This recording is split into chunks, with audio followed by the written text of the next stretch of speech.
Abalamazi okuva mu ggwanga lya Congo tubasanze batuuka ku ekereziya ya Our Lady of Sorrow Bukwali Parish mu kibuga Fort Portal we baasuze ekire kyakesezza olwaleero. Wano basanzewo banaabwe ababadde batuukawo edda mu kifo kino nga babadde beeyongerako okumala wiiki nnamba nga bonna bava mu Congo.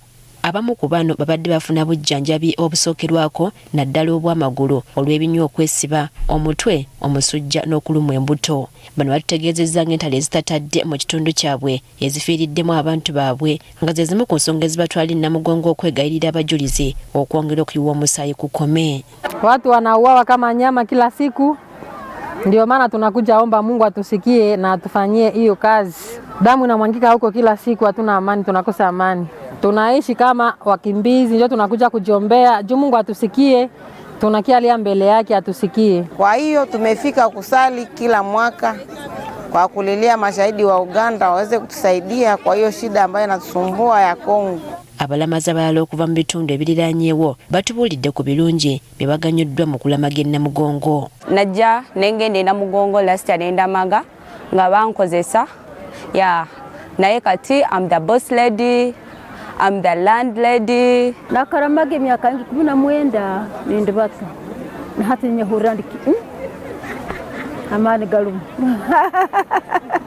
kaninga saba ndi Nyamuhanga anywatika yene ngantika ibe hontakengo omundu narisabereshenzi wishe ishose eshangasikane kola nabe. Banene batuyimbiddemu ne ku nnyimba ezibazzaamu amaanyi bwe baba batendebwaliddwa olugendo. Ira Yesu akankoma muli abegesebwa be yantuma okwegesa obukama bwa Ruhanga. Mu mmisa y'okusabira abalamazi bano nga tebannasimbula ku ssaawa 10 ez'okumakya galeero okweyongerayo mu lugendo lwabwe, Father Stephen Kasolo akubiriza abalamazi okuba n'omutima ogw'okwagala. Tusayo ngeso nkulu ey'okukoonyera abaikiriza kwingana engeso y'engonzi, kandi engonzi nambere ziri hariho Ruhanga. Ono asuubizza abalamazi nti mu kulamaga kuno si baakuviiramu awo era basabye okuba abavumu.